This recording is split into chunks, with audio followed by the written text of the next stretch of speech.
Oh my gosh, that is where Instagram really comes from. I'm Angela Duckworth. I'm Mike Maughan. And you're listening to No Stupid Questions. Today on the show, why do we think nature is beautiful? We all, in person, are asking ourselves, is this real? And I mean, obviously it was real, but it's so stunning.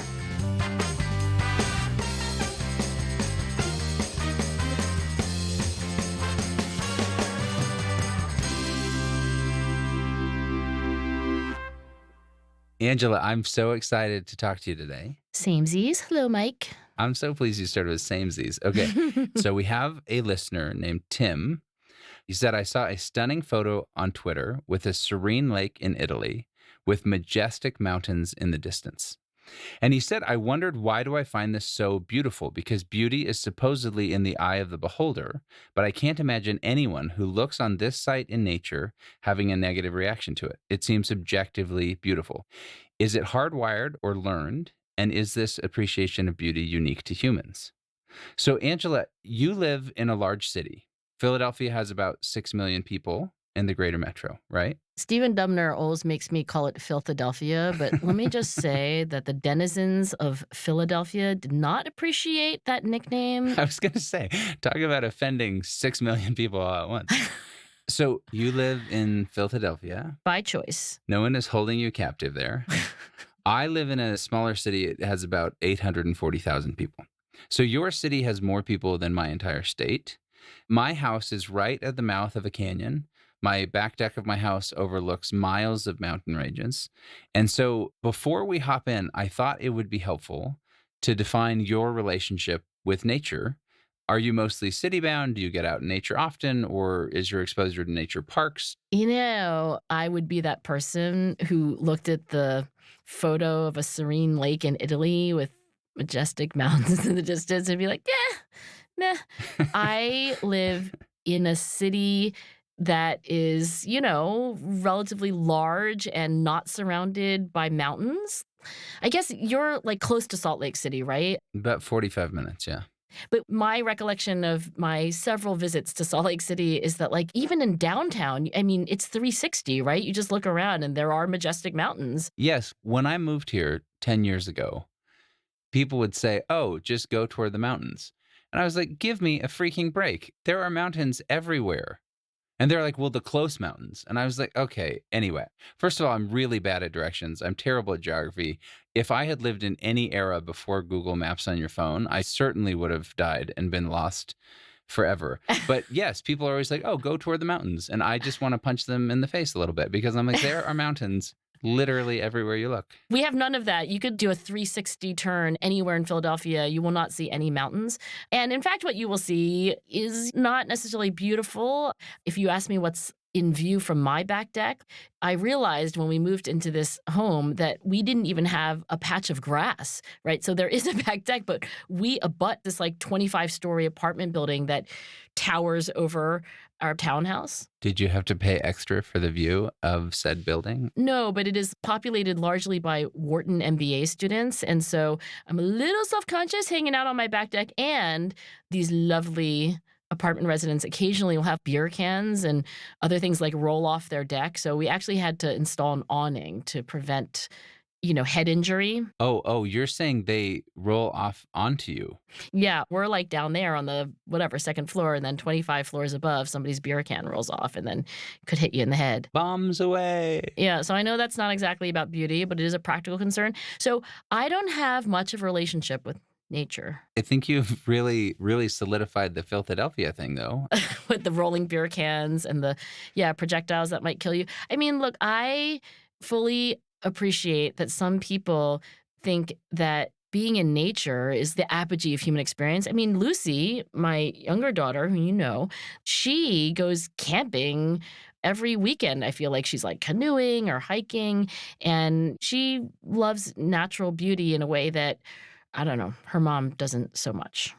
Okay, so natural beauty, maybe not your thing, but I can't believe you could look at that picture. That was the entire point of Tim's question. He sent a copy of the picture, and I mean, I realize people can't see it on a podcast, but... So, yes, this is the majestic mountain. There's like a canoe in the front. right? Or something. Is this real, by the way? It looks like unreal. Do you think it's a real picture? Yes, I think it's a real picture. I went biking in Italy last summer up in the Dolomites, and we went to this lake called Lake Garda. And I'm sitting there on the edge of this lake with two of my sisters and my parents. And we all in person are asking ourselves, is this real? And I mean, obviously it was real, but it's so stunning. Okay, look, I look at this and I'm like, it is not my taste. I would say that I'm not like wanting to print this out and put it on my wall, but I can recognize that it's beautiful. I'm just not feeling moved by it. I don't know how to talk to you about this then. Like, who are you? Yes. Don't trust you. I don't trust you anymore. That said, we still have to finish this conversation. But here's what researchers have found in this article, Nurtured by Nature, which was in the American Psychological Association Monitor on Psychology. That's like the magazine that you get if you are a member of the American Psychological Association, like APA, as we call it in the industry. So anyway, the rag for psychologists who are members of this association. Go on. But in it, it talks about that a stroll through a city park and a day spent hiking out in nature, both of those are exposure to nature. Now, to different degrees, but that exposure to nature alone is known to improve attention spans, lower stress, get people into a better mood, reduce the risk of psychiatric disorders, and they even say that it leads to upticks in empathy and cooperation. And so what I found interesting about this was there is this natural human draw, and exposure to nature actually has real impacts on both our mental and physical health, even if it's just a city park. So my experience in Chicago versus my experience, traipsing up through Sundance in Utah are equally beneficial in their own way. Well, look, I was looking at a study of the kind that you just described. You randomly assign people to either go on a walk through nature, like through a little wooded area that's beautiful, or some other thing that's like the same amount of time, the same amount of effort, but it's not through nature. And in this study, yes, there are these amazing benefits of just taking a walk with natural beauty around you. And it's so interesting because at the time that I read that study, I was like, come on, really? It's like what we want to believe. I was a little skeptical, nay, I may even say cynical about it. But I was having this conversation with a friend, and we were talking about kids on screens for whatever reason. She's a mom, she's got lots of kids, she's spent her whole life in education. And she's like, I wonder if it's not just that kids are on screens, but they're not in nature. Yes. And right? Like there is something like, a vitamin that we're not getting, like vitamin N for nature. And it's not. Also vitamin D, literally. Yeah. So this is what my friend said. And I think that maybe there is something bizarrely restorative or uniquely restorative about nature. And I've tried it myself. Like when I am feeling really anxious and unhappy, and I have a choice of walking out my door to the right, which goes toward this little river trail that isn't exactly like majestic mountains and so forth, but like it is on the river and there are trees and there is grass. I can go that way for a walk, or I can turn to the left, and that would be walking into the city, right? And there's, townhouses and coffee shops and sidewalk. And when I turn right and I go to the river and I take a long walk, I very often feel like somehow, gosh, healed? I don't know, restored? There's something really good, nourishing even about taking a walk through nature. I mean, I believe all these things. And there are three hypotheses as to why. One is called the biophilia hypothesis. And that's the idea that our ancestors evolved in the wild. There's this innate evolutionary drive that we have to connect with nature. And that when that's not there, then we feel something missing, right? You've kind of talked about your experience going on this walk. Another is this stress reduction hypothesis. That was really my walk, right? I wasn't so much like, oh, I feel like I want to enjoy nature, but more like I'm stressed. Right. And it's this idea that it lowers stress levels more than just, say, a walk through the city. Now, I don't know exactly why that is. I think we could guess, probably a lot less stimulation.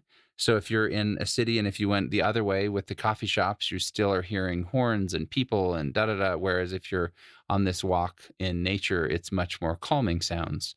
The stream going by, the birds singing in the trees.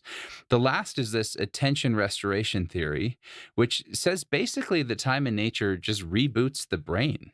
And afterward, you can pay attention better, you can concentrate more, and you can kind of participate in life more fully than you had before. Well, let me make a friendly amendment just to the last one, right? So, yes, like you said, one reason why nature could be awesome sauce is that it's just like biophilia, like we love it, right? It's intrinsically enjoyable. The second one was stress reduction. And the third explanation is cognitive. So I do remember one of these like really high profile studies, and it was co-authored by a friend of mine named John Janides. So I talked to him a little bit about it. This is a paper in 2008 in Psychological Science. This paper is called The Cognitive Benefits of Interacting with Nature. So it's this third hypothesis that you have. And it is all about attention restoration theory. So I will quote from the article. Unlike natural environments, urban environments are filled with stimulation that captures attention dramatically and additionally requires directed attention, e.g., to avoid being hit by a car, making them less restorative. In Philadelphia, you absolutely could get hit by a car at any given moment, even if you're on the sidewalk. You are literally the worst ambassador of Philadelphia of all time. I'm going to get in so much trouble, but it's so true. And then the article goes on. We present two experiments that show that walking in nature or viewing pictures of nature can improve directed attention abilities, thus validating attention restoration theory. But look, I think John put it like your attention's getting mugged. Your attention's being grabbed by the lapels and like shaken down. And nature is like, it's there and you can direct your own attention wherever you want, but it's not grabbing it. Maybe this is why you decided not to live in the city of Salt Lake even, right? You made a choice to live on a cliff or wherever you have your little house. Yeah. And to be clear, I am still in a small city, and Salt Lake City is still not Philadelphia. But yes, here's what I think is so interesting about what you just said is that you were skeptical. Seems like you are now willing to acquiesce the point, or at least entertain it. Yeah, I'm not a skeptic anymore. I don't know if I want to say that I'm like a evangelical, like everybody should go outside all the time. We don't have to all live on a cliff, but I'm just saying nature's good. So, Mike, people may have their own opinions and experiences. Yes. We would both like to hear from our listeners. What do you find beautiful? Whatever it is, tell us your name, where you're from, record in a quiet place, put your mouth up to the phone, of course, and email us at nsq@freakonomics.com. Maybe we will play your story on a future episode of the show. Still to come on No Stupid Questions, have people always seen nature as beautiful? All of these spots that didn't used to be super popular, suddenly people would show up and stare at nature backwards.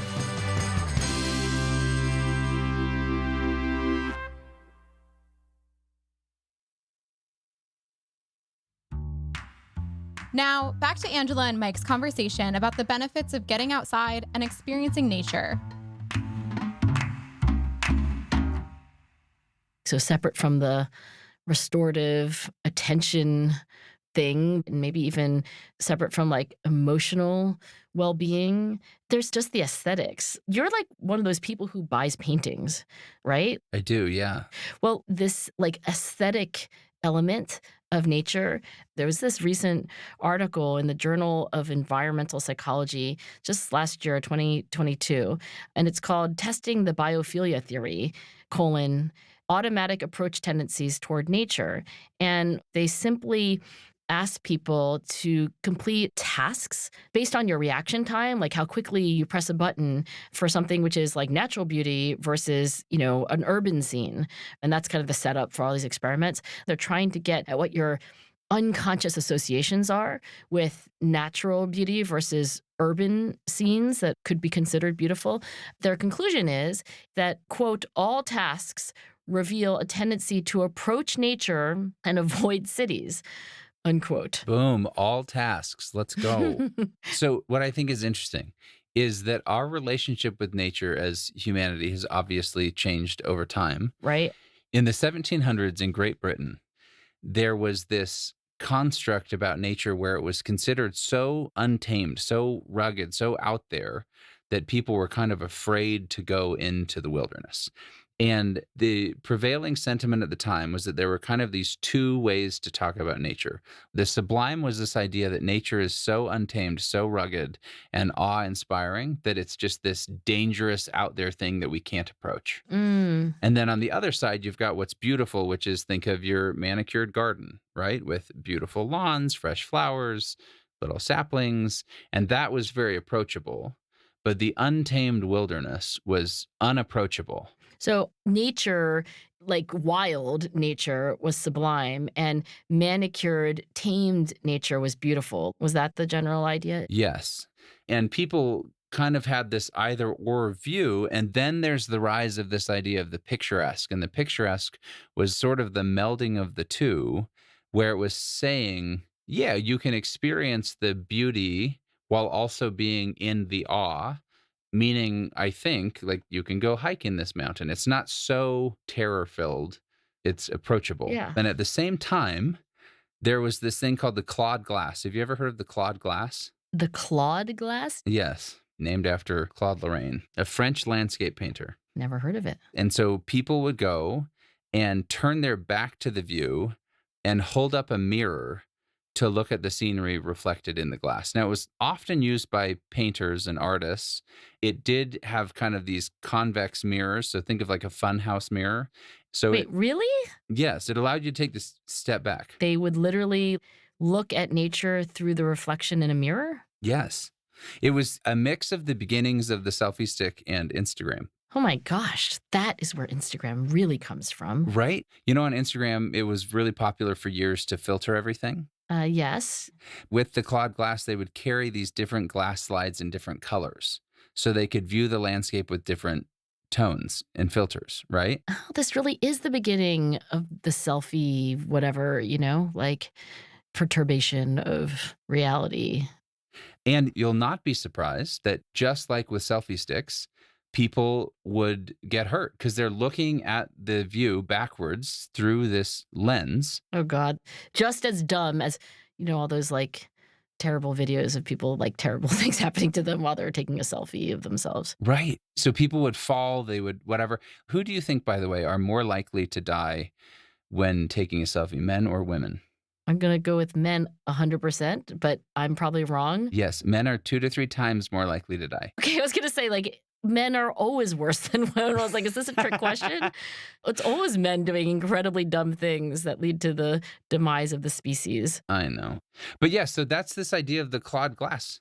Wait. Here's the thing I don't understand about the Claude glass, right? Like, is it to enhance the awe experience? Is it to enhance the aesthetic experience? Or is it because, kind of like you can't look at an eclipse with your naked eye or you go blind? Is it to mute a little bit like the awesome force of natural beauty because no human being can look at it without this, intermediary? So I think it was both. I think its practical purpose was for painters. Now, why they wouldn't just face it, I don't know. But No, but it has the framing thing, right? and the convex mirrors. So again, the sort of experience in a funhouse where it just steps you back a little bit. It was almost like taking 2 steps back so you could get more of it. Yeah, it's like using the zoom function. It had that practical impact, but then it was used very popularly just by tourists and all of these spots that didn't used to be super popular. Suddenly people would show up with their Claude glass and stare at nature backwards. So I did not know anything about anything that you said in the, 18th century. But here's something I do know that is just the science of the emotion of awe. So, Dacher Keltner, do you know that name? Have you heard of this Berkeley psychologist? I love this game so much. No. So Dacher's awesome, and Dacher studies appropriately awe. And this word, by the way, awesome, which we just use without thinking, I mean, it does come from the root awe. And there's a sense in the emotion of awe of being part of something much larger than yourself, and also that you don't fully understand. And I think the theory that Dacher Keltner advances is that There's something about this feeling of being in the presence of something that transcends your understanding, like you don't fully grasp it, but it's amazing, that changes your perspective in a way that makes you more open to new ideas, to connecting with people that you might otherwise not connect with. There's research showing that it's linked to being healthier and, of course, happier, as you might imagine. And, one of the things that I read that Dacher Keltner wrote on the topic, he wrote, our culture is becoming more awe deprived. Adults spend more and more time working and commuting and less time outdoors and with other people. So often our gaze is fixed on our smartphones rather than noticing the wonders and beauty of the natural world or witnessing acts of kindness, which also inspire awe. So, this idea that maybe unwittingly we have built a world for ourselves that is concrete and steel and glass, that, I stay in my little townhouse. I don't really talk to other people all day long. I am not out in nature, but I'm also not in the community. Like, I'm just like by myself on my laptop. That this kind of individualistic and material trend away from community and natural beauty is just bad. And I think that's why when my friend said, I don't know, maybe screens are bad, sure, but maybe the real evil here is what they take us away from, like that biophilia that we should be experiencing, every day. Like I said, I was really cynical at first, maybe because I'm like a city mouse, but now I'm kind of like, yeah, that kind of makes sense. Well, I love that concept that it's not even just nature, but that we're losing our sense of awe. Okay, can I play one more game with you? Sure. Because Tim asked us the question, is it hardwired into us? Is it just humans? And so I thought it was worth looking at how humans and animals maybe diverge in terms of their perception. Yeah. Okay, go on. So animals, it turns out, perceive colors very different than humans. So I'm going to make you stack rank just 4 as to which animals you believe can see the widest swaths of colors. Oh my God, I just snorted. So unattractive. Okay, you ready? Yeah. Okay, butterflies, dogs, mantis shrimp, and sparrows. Who can see the most colors and the fewest? Butterflies, dogs, manta shrimp, Mantis, shrimp, and sparrows. and sparrows. Okay, so you have to be an animal that needs to see differences in colors. So I'm going to go with either butterflies or sparrows because they need to identify flowers. So I will go with butterflies. I can't remember what sparrows eat, but I don't think they eat flowers. They're just hanging out near flowers and probably eating grubs, which are probably easily discerned by their shape. So I'm going to go sparrows number 2, butterflies number 1. And then I don't know what a mantis shrimp is. Can I ask you what a mantis shrimp is? Is that cheating? May I phone a friend? A mantis shrimp is neither a mantis nor a shrimp, but it looks a little like a shrimp. It grows to about 6 inches long. It lives in the ocean in the Oh, water. it's like a shrimp. Yeah. Oh, come on. For all intents and purposes, it's a shrimp. But you don't want to eat this guy. I don't want to eat it. I'm going to go with number 3, mantis shrimp. And number 4, I'm going to go with dogs because they have such a great sense of smell. So number 1, butterflies. Number 2, sparrows. Number 3, mantis shrimp. Number 4, dogs. And if you ask me how confident I am on a scale from 0 to 10, I'm going to go with 9. Wow. You did a remarkably good job, but have one error that is stark. Okay. I thought you were going to say a remarkably good job of getting it entirely wrong. No, I'm not that mean. Okay, animals see things differently. Dogs see the least. Good. I got that right. Yes, so they see blue, green, black, and white. So next in the list is sparrows. And sparrows Ooh, got the sparrows thing wrong. yeah, well, they can see a much broader rainbow than humans, especially way more shades of red. Butterflies are next. No. Okay. Butterflies have 5 or 6 color receptors. Humans only have 3. But the difference is that a color receptor it's not like a linear expansion of how many colors you can see. It's exponential. So when you go from 3 that we have to 5 or 6 that they have, it's not just, 2 more. It's this exponential increase of colors that they can see. But the craziest one is the mantis shrimp. So if butterflies have 5 or 6, mantis shrimp have 16 photoreceptors. Whoa. And then you put that together with that exponential thing you just said, And it's a lot of colors. They can see way more colors than any other animal on the entire spectrum of known organisms. Why do you think that is? Do they have to eat things and like, oh gosh, if it's this hue, then it'll kill you. And if it's that hue, it's great. It's kind of a mystery because they're not like these, let's go enjoy a sunset. They're incredibly violent creatures. They have these little hammer claws that they punch their prey with. And the speed of their punch is 50 times faster than the human eye can blink. It's like a bullet fired from a gun. And so they just like punch you. So I watched a video of them like punching a hermit crab, and they just punch through the shell, break it, and then take the crab. And the water around the punch is as hot as the surface of the sun because of the speed at which they punch. Well, you could spend your whole life studying mantis shrimp. Isn't that crazy? Maybe you need to see a lot of different hues in order to... Well, they have no idea actually, but they're beginning to think that maybe different colors signal like, oh, go attack this thing. This color signals sex. This color signals safety. But with that many, think 16 photoreceptors, we have no idea. We can't even see the colors, so it's not like we can understand why they do it. We started off with this cheesy picture that Tim sent in. That is so rude. Tim, I thought it was a beautiful, not cheesy picture. Well, okay. With majestic mountains in the background, there's a boat, the mirror-like surface of the lake and all that. Sorry, Tim, I kind of find it cheesy. But you know what this conversation has convinced me of, Mike, is that whether it's like the mantis shrimp or Tim or you or me, maybe there is something evolutionarily adaptive about beauty. I think I'm kind of going from a cynic about all of that to being like a total convert. Welcome to the team. We're so happy to have you. I also think that it's okay that people view things somewhat differently, as we've talked about. And so you can be a city mouse, I can be a mountain person. But all of us, it turns out, benefit from getting some exposure to nature. So I just say, after you listen to this, I hope you're out taking a walk with some trees. This episode of No Stupid Questions was produced by me, Catherine Moncure. And now, here's a fact check of today's conversation. Early in the conversation, Mike says that he lives in a city of about 840,000 people. According to the latest U.S. Census data from 2022, the population of the Provo-Orem metro area, where Mike lives, is just over 715,000. Then, when Mike lists the colors that dogs can identify, he omits yellow. Later, Mike says that you don't want to eat a mantis shrimp. He might not, but mantis shrimp can be eaten. The website Serious Eats describes their meat as intensely sweet, like lobster.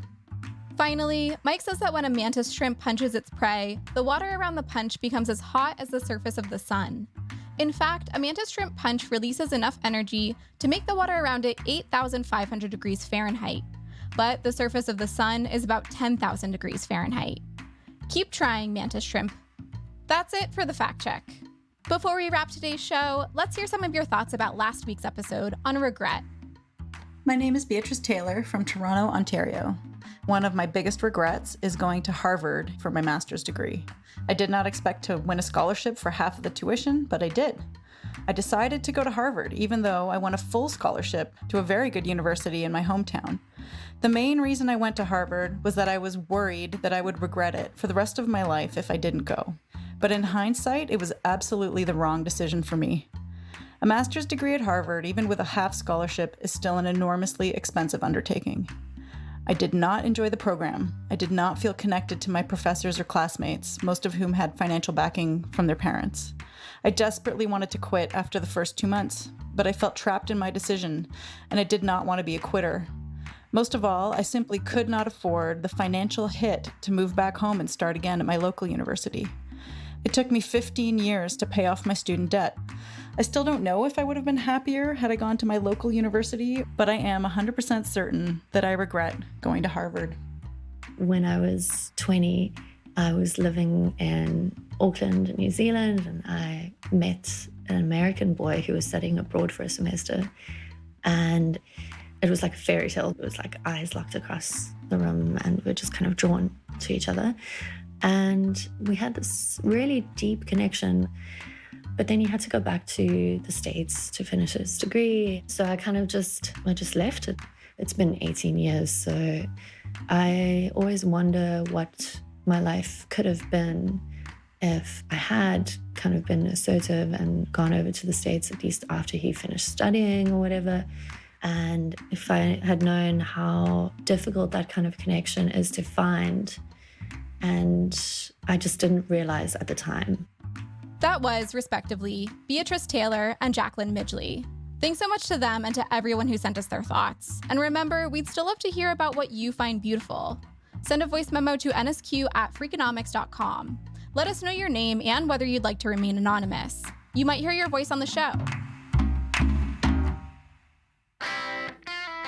Coming up next week on No Stupid Questions, Angela and Mike discuss the pressure to drink alcohol. She says, Angela, why drink if you don't want to? And I just was dumbstruck. That's next week on No Stupid Questions. No Stupid Questions is part of the Freakonomics Radio Network, which also includes Freakonomics Radio, People I Mostly Admire, and the Economics of Everyday Things. All our shows are produced by Stitcher and Redbud Radio. This episode was mixed by Eleanor Osborne with help from Jasmine Klinger.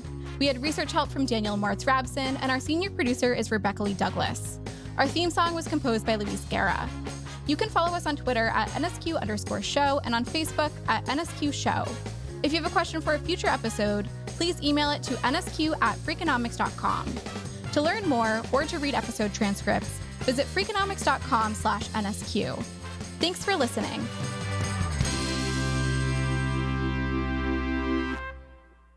Superfluous, superfluous, superfluous, superfluous. The Freakonomics Radio Network, the hidden side of everything. Stitcher.